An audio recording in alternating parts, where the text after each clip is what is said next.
बिस्मिल्लाहिर्रहमानिर्रहीम। अस्सलाम वालेकुम जी। आज हम डिस्कस करेंगे जी government of India act 1858 and viceroy Hind के बारे में डिस्कस करेंगे। इससे पहले हम वॉर ऑफ इंडिपेंडेंस को डिटेल में डिस्कस कर चुके हैं।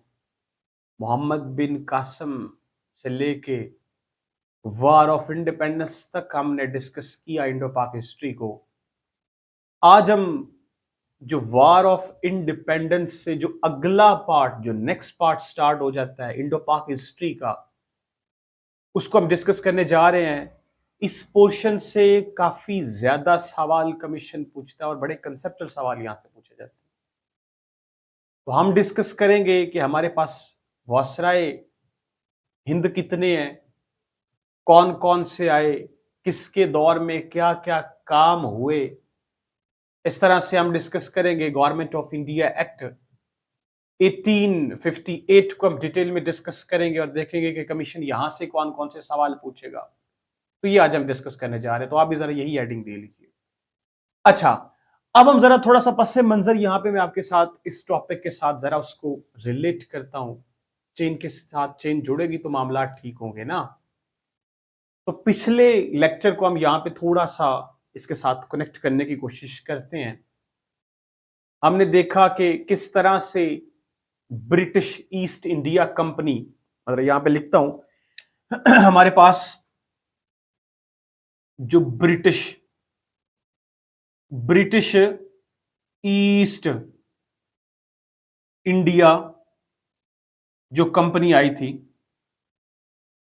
अब ये जो ब्रिटिश ईस्ट इंडिया कंपनी आई थी, इसको किसने भेजा? देखिए थोड़ा सा ना जरा यहां पे कॉन्सेप्ट समझिएगा। होता कुछ इस तरह से था कि जो ब्रिटिश का, बर्तानिया का जो क्राउन हुआ करता था, उस जमाने की बात की जा रही है। तो जो क्राउन होता था ना, क्राउन में क्या होता था?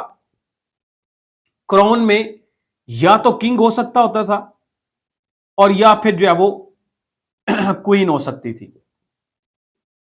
क्राउन जो है वो बर्तानिया का, आप समझ लेके बर्तानिया का जो बादशाह उसे कहते थे, जिसमें मेल होगा तो वो किंग कहलाएगा और अगर औरत होगी तो उसे क्वीन कहा जाएगा, मलका कहा जाएगा। तो इनकी जेरे निगरानी में क्या होता था कि कुछ कंपनीज जो होती थी ना, वो मुख्तलिफ इलाकों में जाया करती थी। बजाहिर वो ट्रेड की गरज से जाया करती थी और बाद में जाके वो वहां पे काबिज हो जाती थी। उनके जो उस जो जिस भी एरिया में जाती, तो उनके रीजन में या उनके एरिया में वो क्या करते, वहां पे उनके जो है वो मामलात में अमल दखल अंदाजी करते और वहां पे जो है वो काबिज होके बैठ जाते। एक तरह से समझ लें कि ये क्राउन की तरफ से जो कंपनी जो भी किसी इलाके में जाती, उस कंपनी को इस क्राउन की तरफ से क्या मिलता होता था? एक चार्टर मिलता होता था, जिसमें मुख्तलिफ जो उनकी बातें वगैरह, जो उनके जो उनमें जो आपस में मुआहदे किए जाते थे। तो इसी तरह से उनमें से एक ईस्ट इंडिया कंपनी जो थी, वो हिंदुस्तान में आई थी तजारत करने की गरज से। हमने देखा, सारा डिटेल में डिस्कस किया कि किस तरह से कंपनी हिंदुस्तान में आती है, किसके दौर में आती है, किसके दौर में ईस्ट इंडिया कंपनी बनती है, किसके दौर में ईस्ट इंडिया कंपनी अपना जोर पकड़ना शुरू कर देती है हिंदुस्तान में। तो ये सारी चीजें हम डिस्कस कर चुके हैं, अब हम डिटेल में उसको डिस्कस करने की जरूरत नहीं है। तो इस तरह से ये ईस्ट इंडिया कंपनी जो थी वो कहां पे आई? ये हमारे हिंदुस्तान में आई। और आहिस्ता आहिस्ता इसने क्या किया जी? आहिस्ता आहिस्ता जनाब जब इसने हिंदुस्तान में तजारत की बजाय इनके जो अंदरूनी मामलात थे उनमें दखल अंदाजी शुरू कर दी, पॉलिटिक्स में आ गए और अल्टीमेटली ये जो ईस्ट इंडिया कंपनी थी वो हिंदुस्तान के ऊपर काबिज हो गई।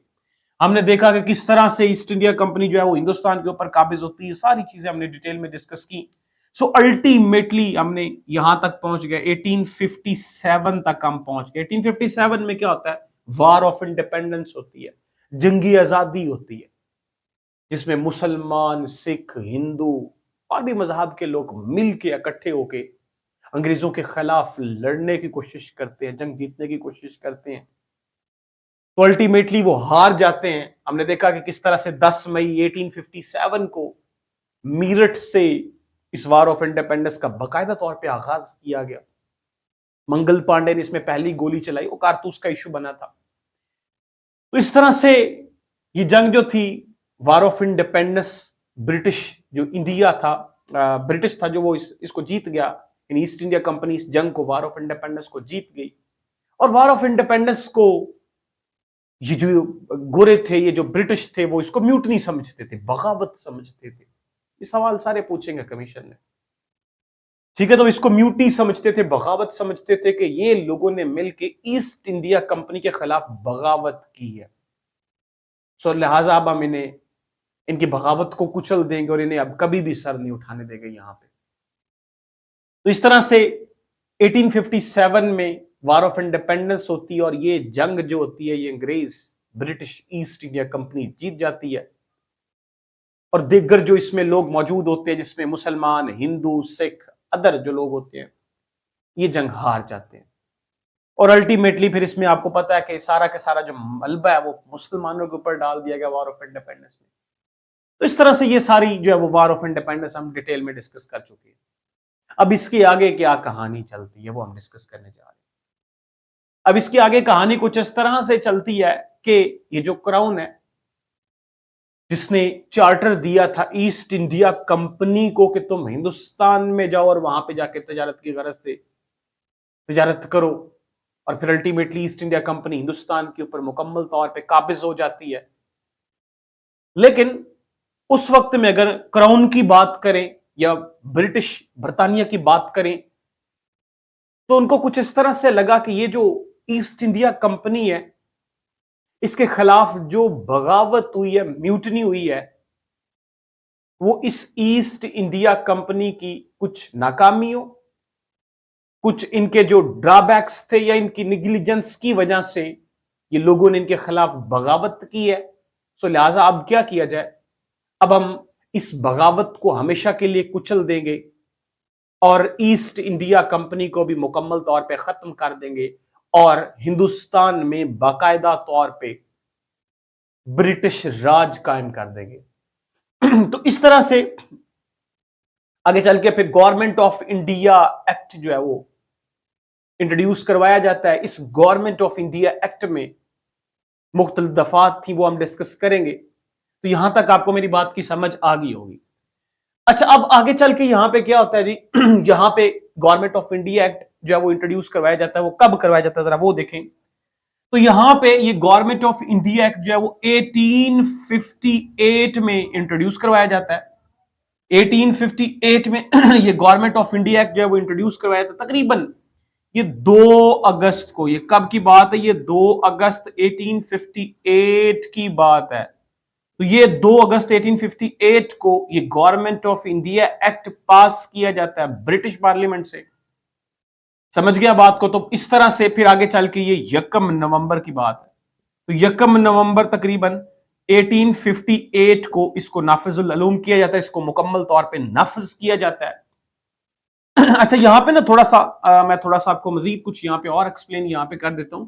यहां पे देखिए क्राउन आप याद रखेंगे, ऊपर सबसे ऊपर क्राउन है, इसमें आपके पास किंग भी हो सकता है और इसमें यहां पे क्वीन भी हो सकती है। अब यहां पे हमारे पास यहां पे क्राउन के बाद आप समझ लें कि इनकी ब्रिटिश की क्या है जी, ब्रिटिश की पार्लियामेंट है। वैसे इनकी पार्लियामेंट ज्यादा स्ट्रांग होती है, ठीक है। और पार्लियामेंट में आगे क्या है जी, इनकी कैबिनेट है इनकी। और कैबिनेट में आप समझे जी, यहां पे इनका एक है जी मिनिस्टर होते हैं ना कैबिनेट में। अब यहां पे इसके बाद एक और जो सीट है वो इंट्रोड्यूस करवाई जाती है, उसको हम डिस्कस करेंगे, सेक्रेटरी ऑफ स्टेट। ये याद रखेंगे आप यहां तक।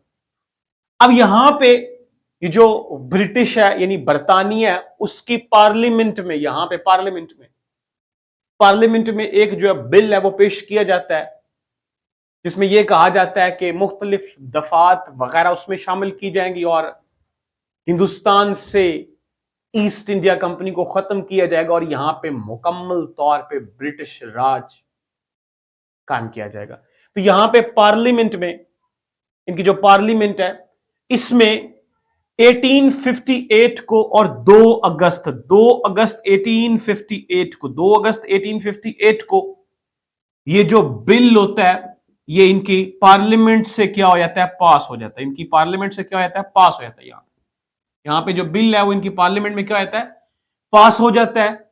और पास होने के बाद ये 1 नवंबर 1858 को बिल जो है वो क्या कहता है, नाफिज किया जाता है। इस बिल को, इस एक्ट को क्या कहा गया जो पास हुआ, उसे गवर्नमेंट ऑफ इंडिया एक्ट 1858 कहा गया।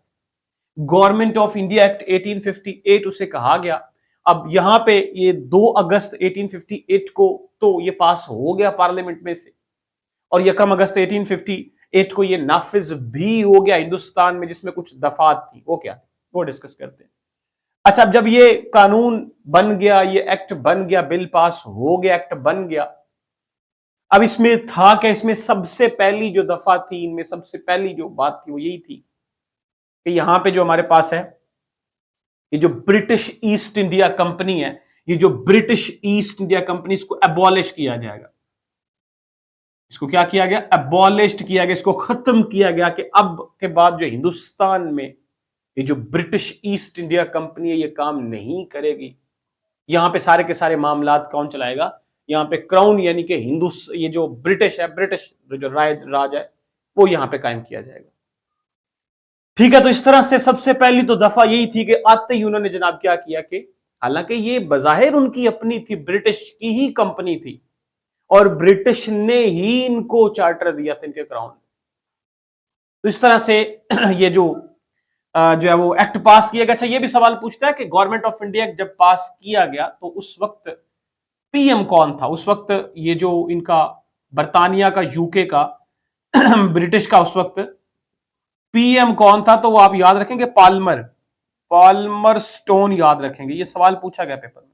Palmer stone was the prime minister of British at the time of 1858, जब गवर्नमेंट ऑफ इंडिया एक्ट जो है वो पास हुआ। ठीक है, गवर्नमेंट ऑफ इंडिया एक्ट जो है वो नाफिज किया गया एक्ट को, तो ये आप याद रखेंगे। ठीक है जी, तो इसमें सबसे पहला काम ये किया गया। अब इसमें दूसरा बड़ा क्या काम किया गया, सबसे बड़ा दूसरा बड़ा क्या काम किया गया। अच्छा, दूसरा बड़ा जो काम किया गया इसमें, उसको भी डिस्कस करने से पहले मैं थोड़ा सा आपको समझाता हूं। यहां पे ना जो हमारे पास हिंदुस्तान में जब ईस्ट इंडिया कंपनी का राज था, ईस्ट इंडिया कंपनी जो थी, उसमें आप समझ लें कि उसमें यहां पे एक मदारस आप समझेंगे, इस तरह से बंबई और इस तरह से बंगाल। देखिए क्या था जी, हमारे पास मद्रास था, बंबई था और बंगाल था। अब यहां पे ना इन्होंने, ये जो ईस्ट इंडिया कंपनी थे, इन्होंने यहां पे मद्रास में गवर्नर बैठाया, बंबई में गवर्नर बैठाया। ये इनकी प्रेसिडेंसी थी, ये इनकी क्या थी, बंबई मद्रास हो गया, बंबई हो गया, बंगाल हो गया, ये ब्रिटिश ईस्ट इंडिया कंपनी की प्रेसिडेंसी हुआ करती थी।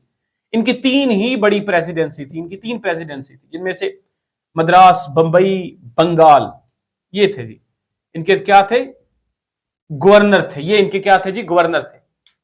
ठीक है जी, तो यहां पे मद्रास में, बंबई में, बंगाल में ब्रिटिश ईस्ट इंडिया कंपनी की तरफ से गवर्नर बैठाए जाते थे। कौन बैठाए जाते थे, गवर्नर बैठाए जाते थे, जो इनको मुकम्मल तौर पे इनके एडमिनिस्ट्रेशन को, इन इलाकों की इनकी प्रेसिडेंसी को मुकम्मल तौर पे डील करते थे, इनके एडमिनिस्ट्रेशन को देखते थे, इनके मामलात चलाते थे और मुकम्मल तौर पे वो आजादाना काम करते थे। समझ गया बात को। तो इस तरह से ये गवर्नर जहां पे बैठा करते थे, कहां पे, इनकी प्रेसिडेंसी में। इनकी प्रेसिडेंसी कितनी थी, ये भी सवाल बनता है। 3 थी, मद्रास, बंबई और बंगाल, इनकी क्या हुआ करती थी, प्रेसिडेंसी हुआ करती थी। अच्छा, इससे भी पहले अगर हम बात करें तो एक पिट्स इंडिया एक्ट, ये तकरीबन 1784 की बात है, तब ये बिल पास किया गया था। पिट्स इंडिया एक्ट बनाया गया था। इस पिट्स इंडिया एक्ट में था क्या, इस पिट्स इंडिया एक्ट में यह था कि डुअल गवर्नमेंट सिस्टम का निजाम था। इसमें क्या था, डुअल गवर्नमेंट जो थी, डुअल गवर्नमेंट जो सिस्टम था वो इसमें मौजूद था। डुअल गवर्नमेंट सिस्टम में क्या क्या इसमें समझ ले था, इसमें यह था कि एक हमारे पास कोर्ट ऑफ डायरेक्टर था, कोर्ट ऑफ डायरेक्टर इनका एक अदारा था इस पिट्स इंडिया एक्ट के थ्रू, और दूसरा जो इनका अदारा था वो बोर्ड ऑफ कंट्रोल था। बोर्ड ऑफ कंट्रोल था, बोर्ड ऑफ कंट्रोल था। पिट्स इंडिया एक्ट जो है वो नाफिज किया गया 1784 में। इसमें दो अदारे बनाए गए। पिट्स इंडिया एक्ट 1784 में बनाया गया, बेसिकली डुअल गवर्नमेंट सिस्टम था। उसमें दो बड़े अदारे बनाए गए, कोर्ट ऑफ डायरेक्टरेट और बोर्ड ऑफ कंट्रोल बनाया गया।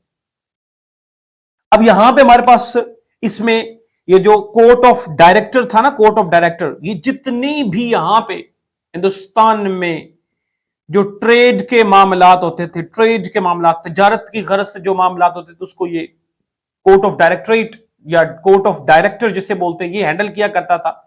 और यहां पे जो बोर्ड ऑफ कंट्रोल है वो यहां पे ब्रिटिश ईस्ट इंडिया की कंपनी की तरफ से हिंदुस्तान में क्या किस चीज को कंट्रोल करता था? पॉलिटिक्स को कंट्रोल करता था, सियासी मामलात को देखता था। समझ गया बात को? तो ये दो सिस्टम थे। फिर से जरा सुने कि 1784 में पिट्स इंडिया एक्ट नाफिज किया गया, जिसमें डुअल गवर्नमेंट सिस्टम था। उसमें दो अदारे थे, एक कोर्ट ऑफ डायरेक्टर था और एक बोर्ड ऑफ कंट्रोल था। कोर्ट ऑफ डायरेक्टर का क्या काम होता था? वो तिजारत के मामलात को संभालता था, और ये बोर्ड ऑफ कंट्रोल जो था वो पॉलिटिक्स, सियासत के मामलात को संभालता था। समझ गया बात? यहां तक तो आपको बात की समझ आ गई ना? तो ये इनकी तीन प्रेसिडेंसी थी, ब्रिटिश ईस्ट इंडिया कंपनी की तीन प्रेसिडेंसी थी। मद्रास था, बंबई था, बंगाल था। यहां पे ये ब्रिटिश ईस्ट इंडिया कंपनी अपने गवर्नर बैठाते थे, और ये गवर्नर मुकम्मल तौर पे एक दूसरे के हिसाब से आजादाना काम करते थे। और ये जो गवर्नर होते थे वो आके कोर्ट ऑफ डायरेक्टर को रिपोर्ट दिया करते थे, जवाबदा हुआ करते थे। समझ गए बात की नहीं समझ गए? अच्छा, फिर आगे क्या सिस्टम चलता है? वक्त आगे चलता है तो ये जो ब्रिटिश ईस्ट इंडिया कंपनी ये क्या काम करती है कि यहां पे ना, यहां पे बंगाल में अब गवर्नर की बजाय इन्होंने गवर्नर जनरल बैठा दिया। बंगाल में इन्होंने क्या किया? गवर्नर की बजाय इन्होंने क्या बैठा दिया? गवर्नर जनरल बैठा दिया। गवर्नर जनरल बैठा दिया। अब ये जो गवर्नर जनरल था वो इनकी रिपोर्ट इनसे तलब किया करता था। ये जो दो थे इनकी गवर्नर की रिपोर्ट लिया करता था। अब ये गवर्नर जनरल आगे चल के फिर किसको देता था? कोर्ट ऑफ डायरेक्टर को देता था। पहले वो क्या करते थे? अलग अलग रिपोर्ट पेश किया करते थे। फिर जब इन्होंने ओहदा बनाया कौन सा? गवर्नर जनरल का, तो फिर गवर्नर जनरल को ये रिपोर्ट दिया करते थे। गवर्नर जनरल फिर आगे चल के कोर्ट ऑफ डायरेक्टर को रिपोर्ट दिया करता था सारे मामला। तो ये पिट्स इंडिया एक्ट में ये 1784 में काम किया गया।